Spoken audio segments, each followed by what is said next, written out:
Unitarian Universalist Society of Albany, also known as Albany UU. I'd like to extend a special welcome to those who are visiting with us this morning, whether in person or online.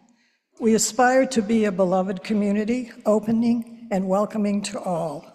If you'd like to know more about our congregation, please join us after any service for refreshments and conversation, and you can check out our welcome table in the lobby. This morning, we welcome to our pulpit Dr. Sigrin Newell, who is a longtime member.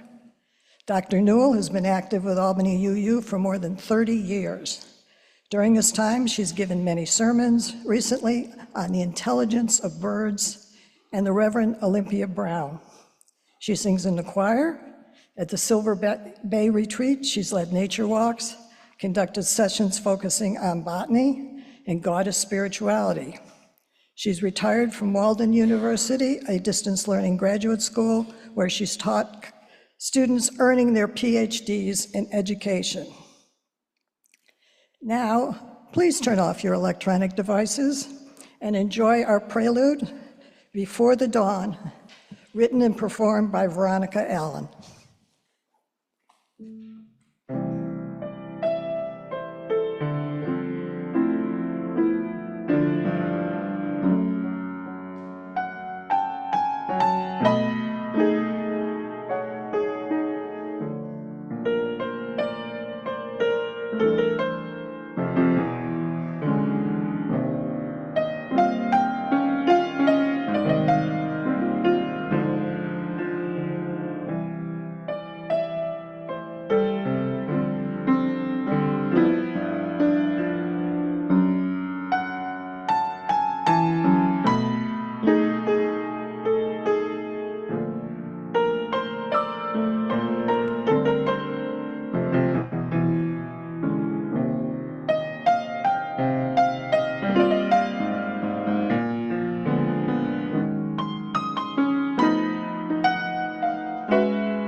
Good morning. I'm Dr. Sigrin Newell, as Carolyn told you, and we have an interesting service for you here this morning. As Unitarian Universalists, we are guided by 7 principles. The first 3 are the foundation for my service about personality traits. The objective of today's service is to help us understand each other's points of view. I hope to give us a bigger vocabulary to talk about differences in personality and how these influence our ways of being in community. In the first UU principle, we recognize the inherent worth and dignity of everyone. In the second, we reach toward justice, equity, and compassion in human relations. The third is acceptance of one another and encouragement to spiritual growth. It is not surprising that personality traits are related to all 3. Each of us brings to this community our strengths and our weaknesses, our courage and our vulnerability. As we gather today, may our community be strengthened by a deeper understanding of ourselves and each other. And now we will have a hymn, which is either on the screen or in the Teal book, number 1053. 1050, oops, it's wrong in the program. 1051. No, that's not it, 1053, you've got it. Our mistake. How could anyone ever tell you on 1053? Yeah.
We now have the chalice lighting, and unlike our usual practice, today I'm just going to read it.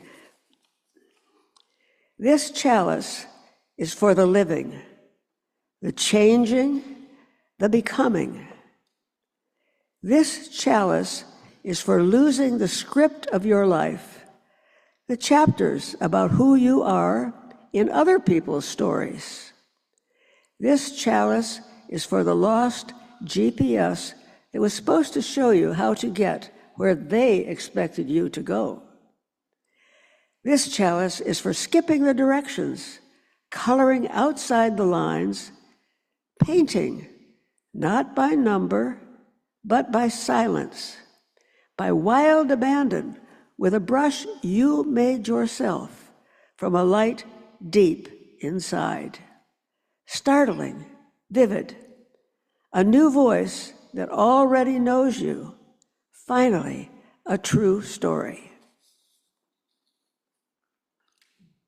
Now Sharon will come up for joys and sorrows.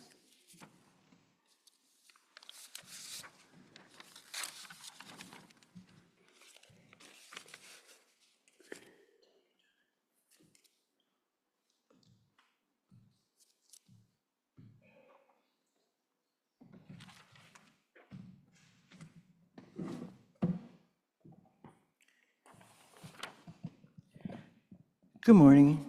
My name's Sharon. Hey, that was a good response. I'm Sharon Babila. I work with Reverend Ann and a team of people to provide pastoral care to the congregation.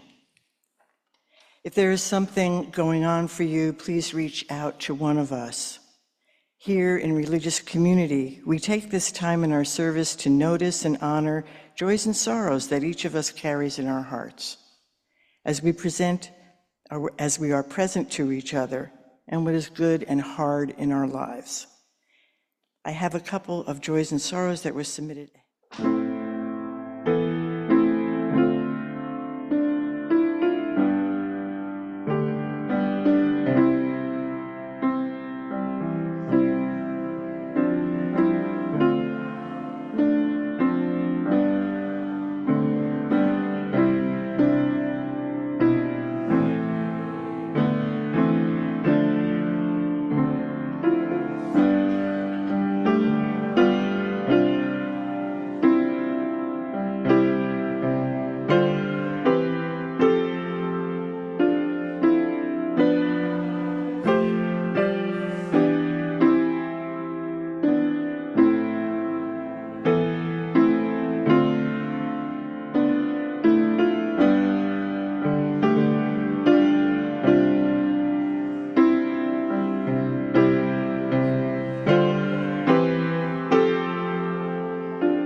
Our reading this morning is from Robert Penn Warren.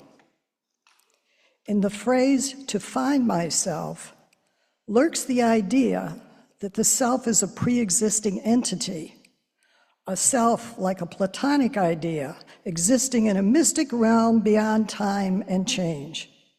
It is not to be discovered like an Easter egg under a bush at an Easter egg hunt or a floor-leaf clover to promise miraculous luck. This is the essence of passivity, one's quintessential luck, and the essence of absurdity too. For the self is never to be found, it must be created.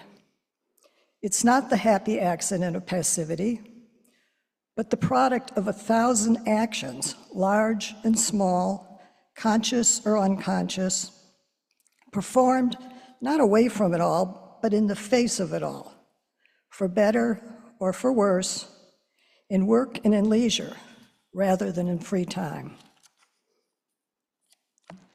Today's service is about identity, or knowing oneself. So if I had to pick just one word to describe my identity right now, it would be Nana, as in Nana and Papa. My identity 20 years ago was not even close to Nana. And as our reading notes, identities must develop over time, or in this case, generations. Could I have aspired to become Nana back in the old days, the 1990s? I don't recall that I did. In fact, I recognized very little of my current identity 30 years ago. The label Unitarian Universalist fit, the label employed fit, a few others. Robert Penn Warren states that identities can't just happen. They must be pursued, that's my words. And so I wonder what identity I shall pursue in the last decades of my life. Not invalid, I hope. I can live with grumpy old lady. In fact, I rather embrace that one. But I think the identity words I want to choose are wise woman or maven. If you Google maven, you get a link to a software program used with artificial intelligence. No. This lady wants to be a maven in the traditional sense, someone who is very knowledgeable, in fact, expert. The online dictionary says that the derivation of the word maven is Yiddish, one who understands, one who knows the ins and outs of her topic, or know-it-all, I like that one too. Sigrin reminds me that there's another word associated with wise old ladies, and that is crone. This definition comes from an online discussion. The crone is the part of you that has accumulated all the wisdom, the one who has experienced everything.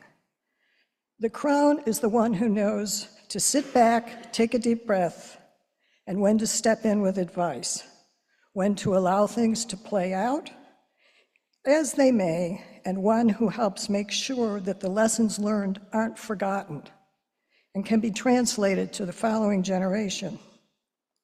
They are the ones who've experienced the most when it comes to balancing life and its emotional pitfalls and highs.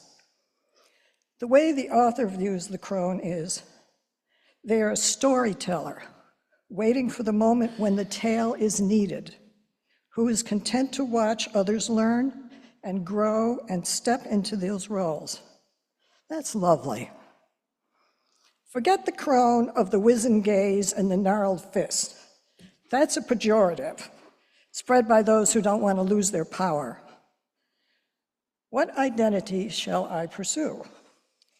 I think I want to be known as a crone, or a maven, or super Nana.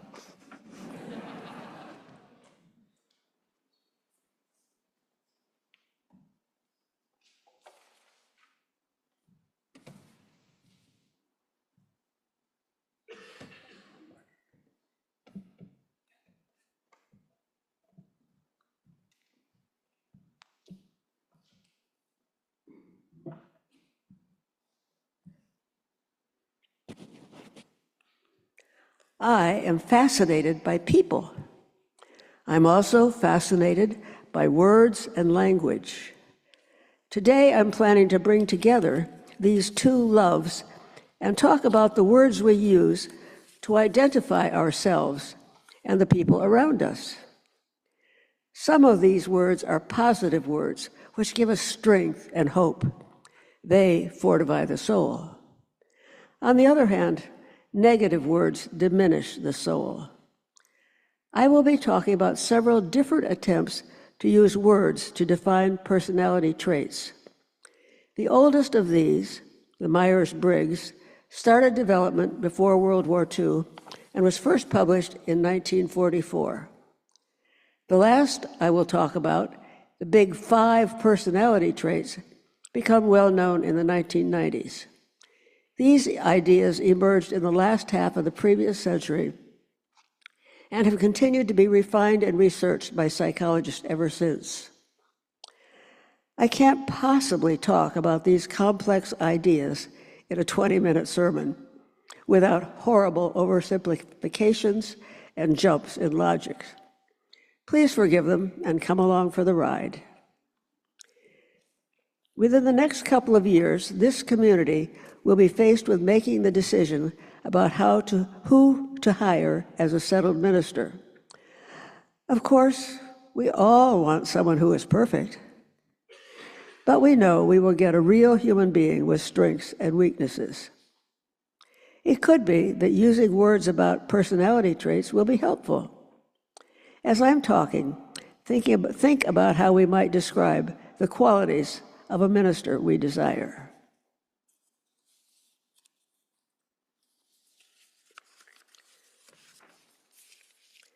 We will start with the most familiar one, the Myers-Briggs type indicator. How many of you have heard of it? Raise your hands. Almost everybody, I thought so. How many of you have filled out the questionnaire and found your own combination of letters? Not quite so many, but good enough. For those of you who did not raise your hands, I'll give you a quick overview. The Myers-Briggs type indicator, known as the MBTI, consists of a questionnaire. Questions are like, would you rather go out partying with friends, or would you rather stay home with a good book in solitude? After about 30, would you prefer this or that questions, you sum up the total on the matrix and come up with 4 letters. You can look at them in your order of service or on the screen. Ben? Get them up on the screen too. There we go. And you have it in the order of service. Using these letters, you go back to the chart of descriptors, which tell you about your personality. Here's where it gets a bit complicated, because the letters come from the original German and do not translate well. In particular, the one that's perceiving has nothing to do with looking at things. It has to do with keeping things wide open. Here are some of the words that Myers-Briggs used to wrap around personality. Are you an introvert or extrovert? Are you a concrete person who works with her hands and body? Or are you an abstract theoretician? Are you more analytical or emotional? Do you want closure, or do you prefer to keep things open? One critic mocked the duality of the questions. Do you prefer shoelaces or earrings? Many critics disparage the either-or approach, saying that people are not like that. Most folk are somewhere in the middle. For yourself or others, you must be careful with the MBTI words. Once you have been labeled, you may be constrained by that label. You may be stuck in one side or the other of a duality. Very few people are extroverts all the time. Not all women are emotional, and so forth. However, using these words can be insightful. Here's an example. When our sons were in that preteen challenging age, the whole family took the MBTI. 3 of us were J's, but our oldest son was a P. Here again, the word perceiving is not useful. Open-ended would be better. J's, like John and me and our other son, want meetings to end on time. We always meet deadlines, and we prefer things well organized. On the other hand, our wonderful, curious, creative oldest son always has his eye on the next horizon. He had a terrible time finishing his homework by the deadline because he had left it for another project. Once the Myers-Briggs had given us the language to describe this distinction, we all got along better. And I was able to talk to his teacher to explain ways to help Andy learn to manage himself and get things done on time. The teacher no longer thought he was just lazy. Here's a place where negative language to identify people can get in the way. Fortunately, Andy never got labeled as ADD, attention deficit disorder, because the words were not yet in the popular culture. But think about it, attention deficit disorder. Both deficit and disorder clearly disparage any child who is labeled that way. How much better to use Myers-Briggs language and say that these children prefer to keep things open-ended. Now let's move on to the next diagram in your order of service or on the screen. Gardner's scheme of 9 intelligences was developed to help school teachers and curriculum designers break free from the tyranny common in most schools that focuses only on math and reading skills. In Gardner's laboratory, cognitive researchers documented to the extent that people learn, remember, and understand in different ways. Look at all these other ways people can be intelligent. Just because a child is not good in math or reading doesn't mean they're not intelligent. And although a person may be strong in 1 or 2 types of intelligence, they're likely also to have a mix of the others. Gardner's list included linguistic, visual spatial, naturalist, musical, logical mathematical, interpersonal, intrapersonal, bodily kinesthetic, and existential. Most of these are self-evident, but it may help to explain that visual spatial intelligence is found in artists, architects, and those who do jigsaw puzzles. Bodily kinesthetic folks excel at sports, dancing, or crafts. They remember best by doing rather than by seeing or hearing.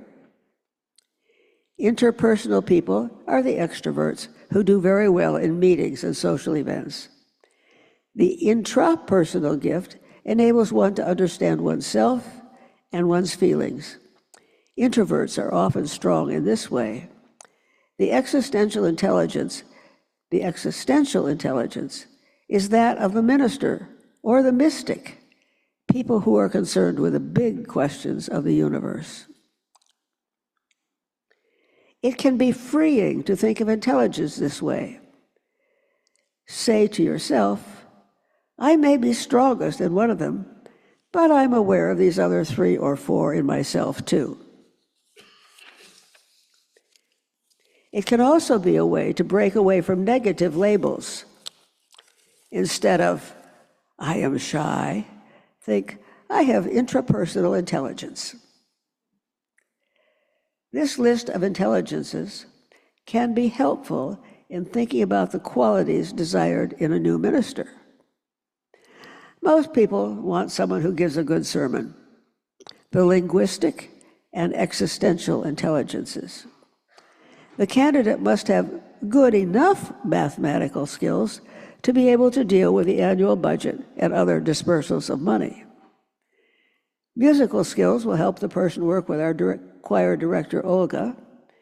And of course, interpersonal skills are essential. What else might be desirable in a new minister? As with the Myers-Briggs, looking at this list of intelligences can illumine directions in which you might grow. One might take up yoga to combine bodily kinesthetic and intrapersonal intelligence, or join Wellspring or a Bible study group to focus on existential intelligence. As you think about yourself, think about how to match your intelligences with the kinds of volunteer tasks that are always available here at Albany UU. Musical skills for the choir, kinesthetic skills for buildings and grounds, intrapersonal intelligence for meditation gatherings, interpersonal skills for ushering, and linguistic skills for being the service associate or for standing up here and giving a sermon. And now we move on to the big 5 traits of personality. That's also in your order of service on the other side. And Ben will give us the next slide, please. There we go. This is the most recent development and the one that has the most widespread research support among clinical psychologists, who describe the 5 traits as universally held aspects of the differences between people. These traits are not either or. They are not right or wrong. They are simply ways of using words to describe the differences between people. Each trait has dimensions, high, middle, or low. Since people exist along these dimensions, it's as good to be on the low end as the high, just different. If you understand the essence of each trait, you'll be able to look at yourselves and at others with a more educated eye. You can follow along with the 5 traits in your insert or on the big screen. Put together, these traits create the acronym OCEAN, O-C-E-A-N. The first of these, O, is for openness. This describes people's relationship to information.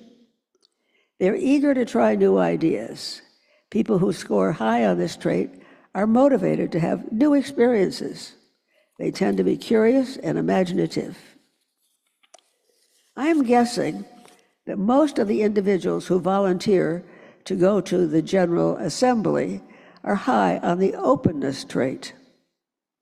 They delight in all the new experiences and new ideas they will encounter when surrounded with thousands of other Unitarian Universalists. People who are low on the openness scale tend to be conventional. They like to be surrounded by things which are familiar. These are the people who tend to our building, adding artwork, new carpeting, and flowers, making this building such a welcoming, comfortable place. C is for conscientiousness, a word that's hard for me to say. These folks are disciplined, self-regulating, and highly organized. They can focus on long-term goals and not get distracted. These are the ones often chosen to run organizations. Clearly, the treasurer and other persons who manage our money must be high on the conscientiousness trait. Need I say more? These first two traits, openness and conscientiousness, refer to how people relate to tasks. The next two traits discuss how people relate to other people. We are all familiar with the extroverts of the world. These are the ones who prefer high stimulus environments. They are warm and gregarious, drawing their energy from people. People at the other end of the extroversion scale are more laid back.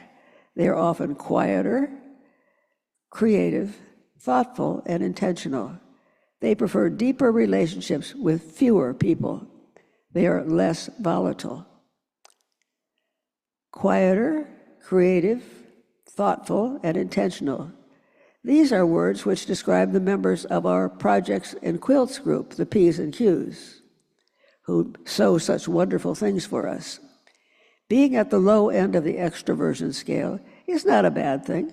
It's just different and equally valuable. A is for agreeableness. Those who are high on this trait are good at getting along with people. They are considerate, helpful, and compassionate. These are the people in this church who volunteer to be pastoral care associates. People low on this trait can be disagreeable and very difficult to get along with. However, in moderation, those who are low on this trait can be the ones who stand their ground. They are the ones who are firm in their beliefs and can't be pushed around. They are willing to attend a protest march on cold, wintry days. Sometimes it's good to be intransigent. Certainly, the long-term persistence of those who are working on medical aid and dying. And finally, we have a bill ready for the governor to sign this week. That's an example of not always being agreeable.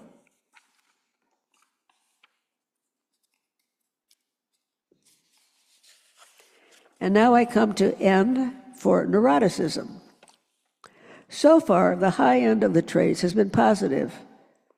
I thought perhaps the researchers chose N in order to make their OCEAN acronym work. I would have liked them to use the words even-tempered to keep it the scales more balanced. But on the other hand, there are many people who respond strongly to negative emotions. They feel fear, anxiety, shame, and sadness acutely. They tend to worry and feel vulnerable. They are quick to see threats and feel uncomfortable with uncertainty.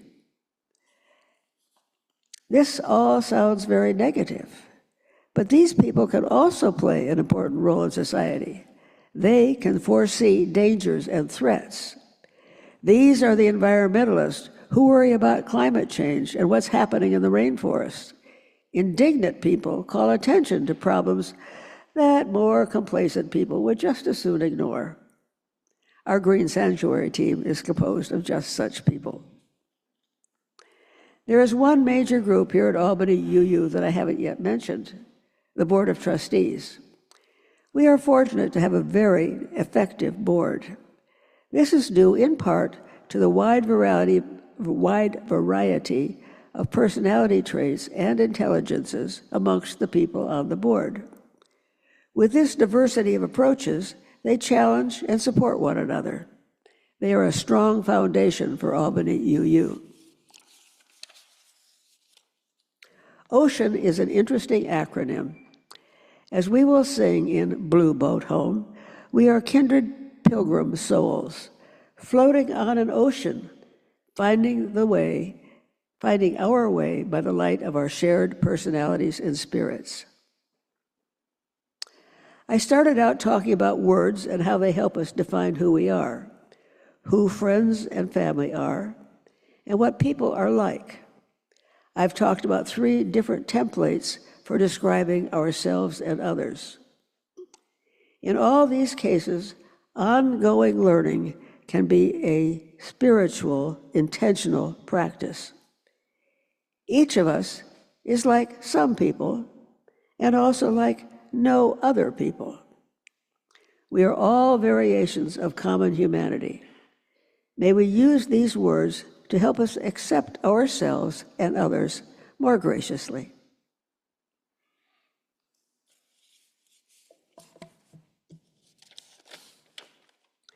And now we come time for a moment of silence. As we move into a time of meditation, reflect on what I've said. Which words have the most resonance for you? Perhaps they help you see your parents or your child in a new light. Perhaps they give you more patience with your boss. Perhaps you have discovered a word you hadn't thought to apply to yourself. Then after Carolyn rings the chime, turn to someone near you to share your thoughts.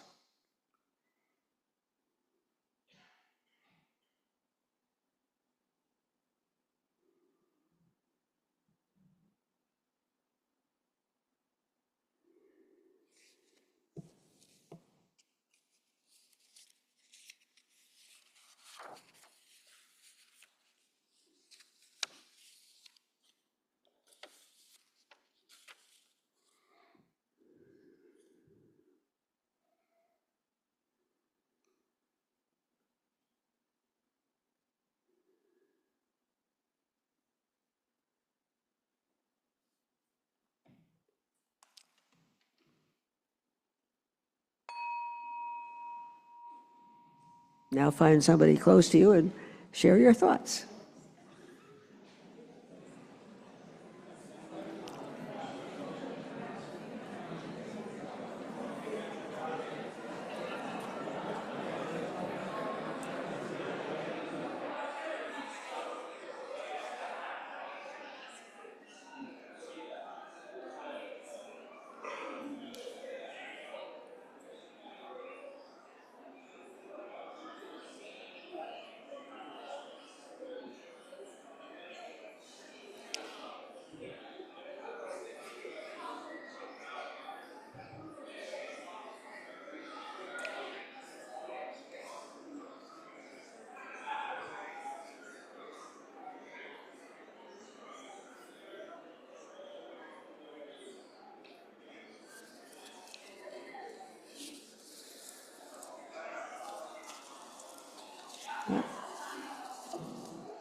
This is the last of the Share the Plate Sundays, the experiment that we have been using for the last several months.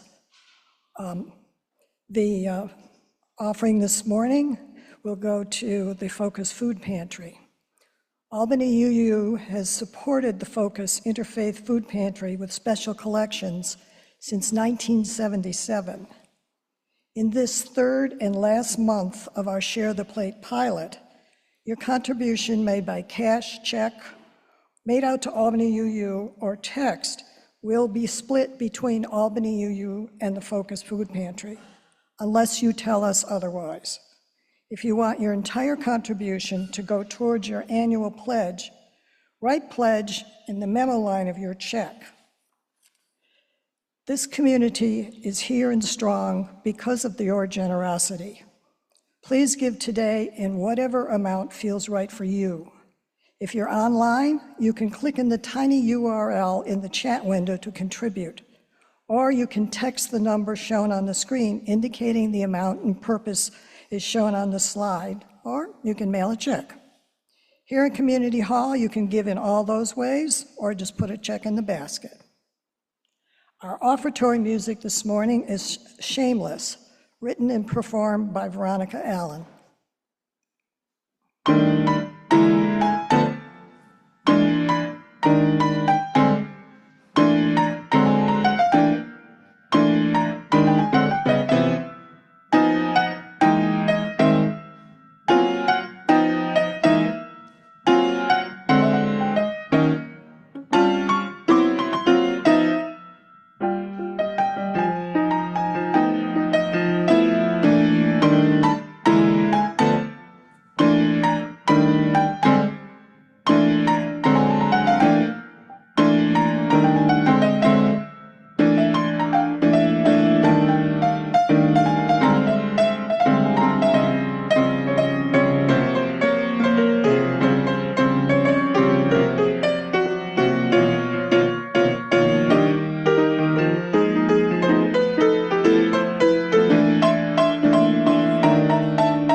In times of self-doubt, may you be curious to discover who you are, to hold fast and be empowered in knowing you are worthy.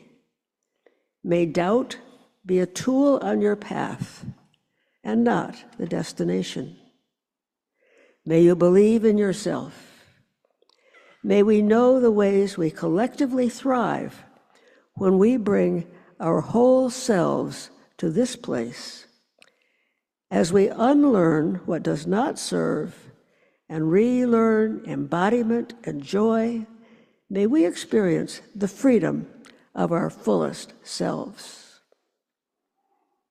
And now it's time for a hymn, 1064, Blue Boat Home.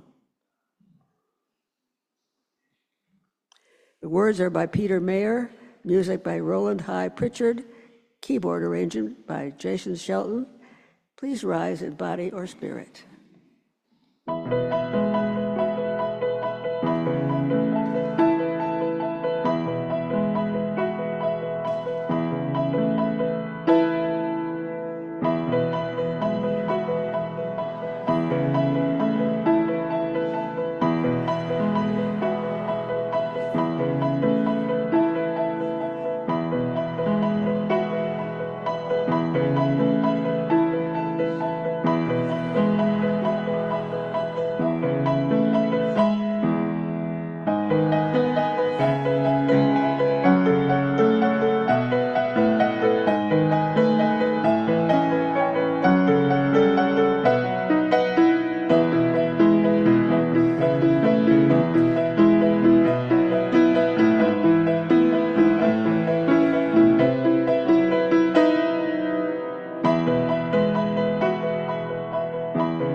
Please read together with me the words in your order of service for the chalice extinguishing, or on the screen.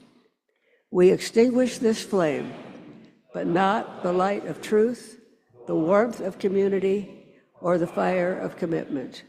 These we carry in our hearts until we are together again.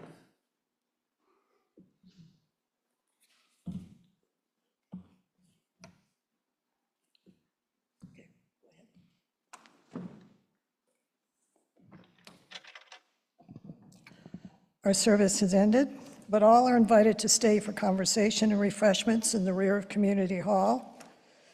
Please do come back next Sunday when the Reverend Amanda Poppy will be here with a service about sustaining faith in troubled times. We're very glad you joined us today.